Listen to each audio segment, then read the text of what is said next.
السلام علیکم ناظرین، میں محمد اسلم حسین سیاست کی خبروں میں آپ سب کا استقبال کرتا ہوں۔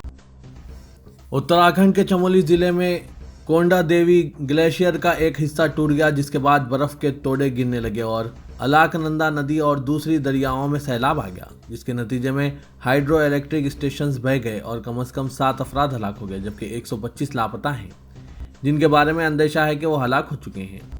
ڈھولی گنج میں رشی گنگا اور الکنندا ندیوں میں اچانک سیلاب کی وجہ سے گنگا کی تمام معاون ندیوں کے علاقوں میں دہشت پھیل گئی اور بلندی پر واقع ان علاقوں میں بڑے پیمانے پر تباہی دیکھی گئی۔ رات دیر گئے اتراکھنڈ پولیس نے بتایا کہ پانی کی سطح دوبارہ بلند ہو رہی ہے۔ چمولی میں ندی کے کنارے رہنے والے افراد کو چوکس کر دیا گیا ہے۔ ہندوستانی فضائیہ اور فوج کو بھی چمولی علاقے میں امدادی سرگرمیوں میں طلب کر لیا گیا ہے۔ فوج نے تقریباً 400 سپاہیوں اور 2 میڈیکل ٹیموں کو متاثرہ علاقوں میں روانہ کیا۔ وزیر اعظم نریندر مودی نے مغربی بنگال میں کئی مرکزی اسکیموں پر عمل نہ کرنے کے لیے ممتا بنرجی حکومت پر تنقید کی اور کہا کہ عوام کو توقع تھی کہ وہ ممتا کا مظاہرہ کریں گے، لیکن انہوں نے نرمتا دکھائی۔ مغربی بنگال میں جہاں انتخابات ہونے والے ہیں، اپنی پہلی ریلی سے خطاب کرتے ہوئے مودی نے ترنمول کانگریس حکومت پر تنقید کرتے ہوئے اس پر کرپشن اور غلط حکمرانی کا الزام لگایا اور کہا کہ حکمران جماعت نے گزشتہ 10 سالوں میں کئی غلطیاں کی ہیں، جس کی وجہ سے عوام نے اسے اقتدار سے بے دخل کرنے کا فیصلہ کیا ہے۔ مودی نے کہا کہ ترنمول کانگریس حکومت ریاست میں بائیں بازو حکومت کی غلط حکمرانی کا دوسرا جنم ہے۔ بھارت ماتا کی جے کے نعروں پر برہمی کے لیے چیف منسٹر ممتا بنرجی کا مذاق اڑاتے ہوئے مودی نے سوال کیا کہ جب ملک کو بدنام کرنے کی سازشیں کی گئی تو وہ خاموش کیوں تھی؟ مادر وطن کی تعریف میں نعرے سن کر وہ برہم ہو جاتی ہے، جب آپ اپنا حق مانگتے ہیں تو غصے میں آ جاتی ہے، لیکن جب ملک کو بدنام کرنے کی سازشیں کی جاتی ہے تو وہ خاموش رہتی ہے۔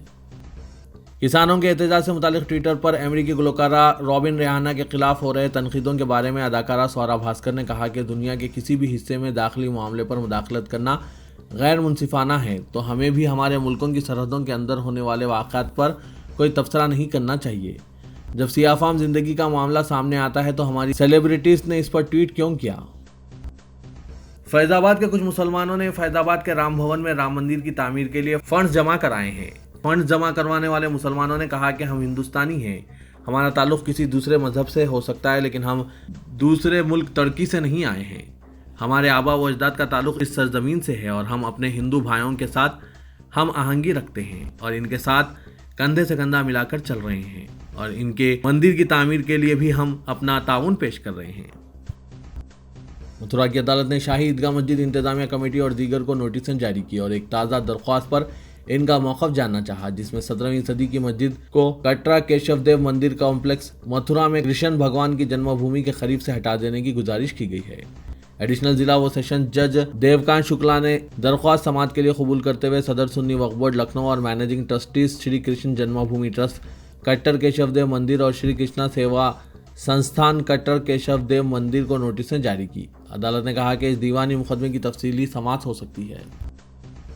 دہلی پولیس نے 26 جنوری کو لال قلعے پر تشدد کے ایک ملزم سکھدیو سنگھ کو چنڈی گڑھ سے گرفتار کیا ہے۔ دہلی پولیس نے قبل ازیں دیپ سدھو، جگرات سنگھ، جروت سنگھ اور گرجن سنگھ کی گرفتاری میں معاون اطلاع دینے پر فی کس 1 لاکھ روپے رقمی انعام دینے کا وعدہ کیا تھا۔ تازہ گرفتاری کے ساتھ یوم جمہوریہ تشدد کے سلسلے میں گرفتار افراد کی تعداد اب 127 ہو گئی ہے۔ ہنر ہاٹ کا 29 لاکھ سے زائد افراد نے مشاہدہ کیا ہے، جس کا اہتمام لکھنؤ میں اودھ شلپارم میں کیا گیا۔ یہ بات مرکزی وزیر مختار عباس نقوی نے میڈیا نمائندوں کے ساتھ بات چیت کرتے ہوئے بتائی۔ انہوں نے مزید بتایا کہ ہنر ہاٹ کا 22 جنوری سے آغاز ہوا، جو کہ 7 فروری تک جاری رہا۔ اس موقع پر کروڑوں روپے کی دستی اشیاء کی خریداری کی گئی۔ انہوں نے کہا کہ ملک کے فنکاروں کی جانب سے تیار کردہ پروڈکٹس کی خریداری میں عوام نے جوش و خروش کا اظہار کیا ہے۔ ہنر ہاٹ کے اختتامی دن میڈیا نمائندوں سے بات کرتے ہوئے مرکزی وزیر اقلیتی امور مختار عباس نقوی نے کہا کہ ہنر ہاٹ کے موقع پر ملک کے مختلف حصوں کے فنکاروں اور صنعتوں سے وابستہ افراد نے اپنے پروڈکٹس پیش کیے تھے۔ اس طرح ایک مقام پر ملک کے مختلف حصوں کے افراد کو اپنی اشیاء فروخت کرنے کا موقع ملا۔ یہاں آنے والے افراد نے ملک کے مختلف حصوں میں تیار کی جانے والی اشیاء کی خریداری کی اور مشاہدہ کیا۔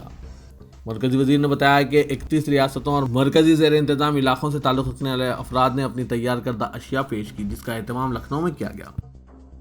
رکن پارلیمنٹ حیدرآباد و مجلس اتحاد المسلمین کے صدر اسد الدین اویسی نے گجرات کے سیاسی منظر میں پہلی مرتبہ قدم رکھتے ہوئے قبائلیوں، مسلمانوں اور دلتوں کے اتحاد کی ضرورت پر زور دیا اور یہ تاثر پیش کیا کہ ان کی پارٹی بی جے پی اور کانگریس کا واحد متبادل ہو سکتی ہے۔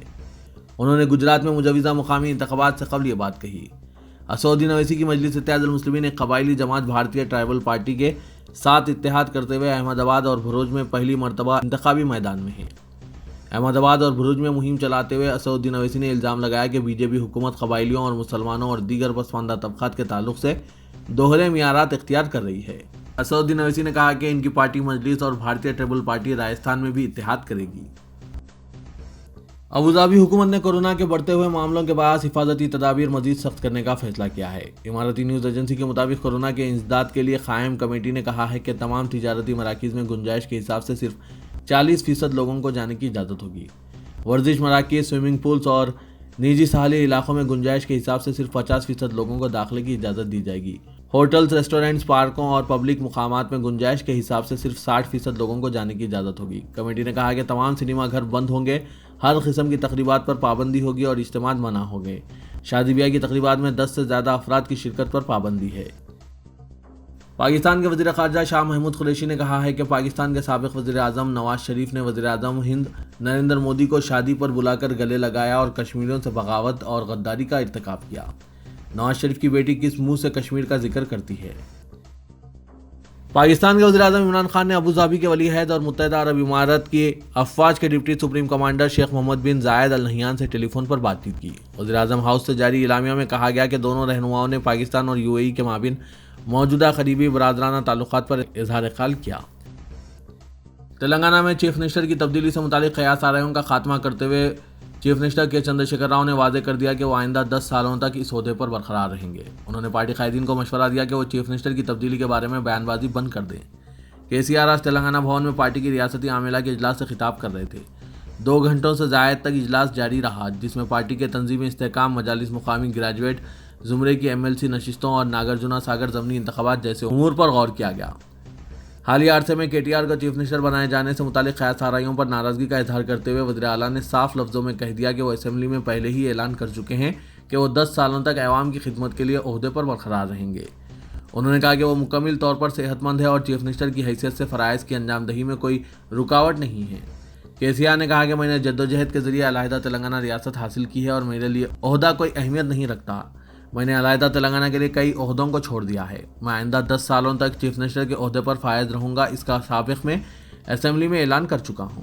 باوجود اس کے نئے چیف منسٹر کے بارے میں بیان بازی میری سمجھ سے باہر ہے۔ تلنگانہ کے ضلع سوریا پیٹ میں BJP قائدین اور کارکنوں نے گلیڈ ایگرو کمپنی کے اراضی کے قریب دھرنا منظم کیا۔ اس دوران احتجاجی کارکنوں نے کمپنی کے شیڈ کو توڑ ڈالا، جس پر پولیس نے احتجاجی کارکنوں پر لاٹھی چارج کیا۔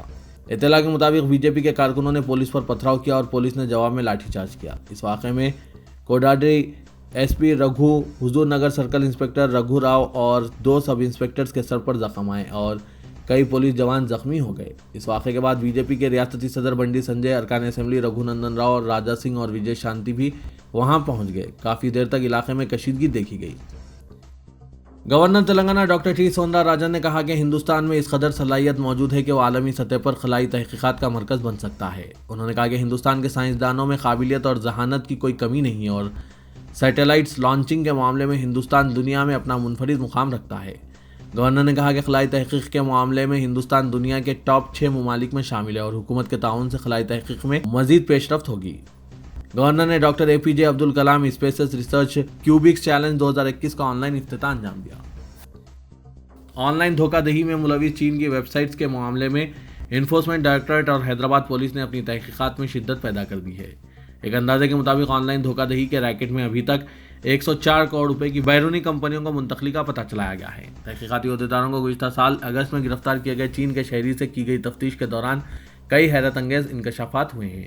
بتایا جاتا ہے کہ ابھی تک 1100 کروڑ روپے گیمرز سے حاصل کیے گئے اور 104 کروڑ بیرونی کمپنیوں کو منتقل کیے جا چکے ہیں۔ غیر قانونی طور پر یہ رقم منتقل کی گئی۔ یہ انفورسمنٹ ڈائریکٹوریٹ کے عہدیداروں نے پولیس کے تعاون سے رقومات کی منتقلی کا پتہ چلانے کی کوشش کی ہے۔ بتایا جاتا ہے کہ ملزمین عوام کو آن لائن گیمز کا پیشکش کرتے ہیں جس کے ذریعے انہیں بآسانی دھوکہ دیا جا سکتا ہے۔ شہر حیدرآباد میں غیر مجاز واٹر کنیکشن کے خلاف Hyderabad metropolitan water works and sewerage board کی جانب سے بڑے پیمانے پر کارروائی کا فیصلہ کیا گیا ہے اور اس سلسلے میں محکمہ آبرسانی کی جانب سے شہر کے تمام مکانات کا گھر گھر سروے اور آبی کنیکشن کے متعلق معلومات کے حصول کا فیصلہ کیا گیا ہے۔ ریاستی حکومت نے مجلس بلدیہ عظیم تر حیدرآباد کے حدود میں 20,000 لیٹر مفت پانی کی اسکیم کا اعلان کیا تھا اور انتخابات کے بعد مفت پانی کی اسکیم کے حصول کے لیے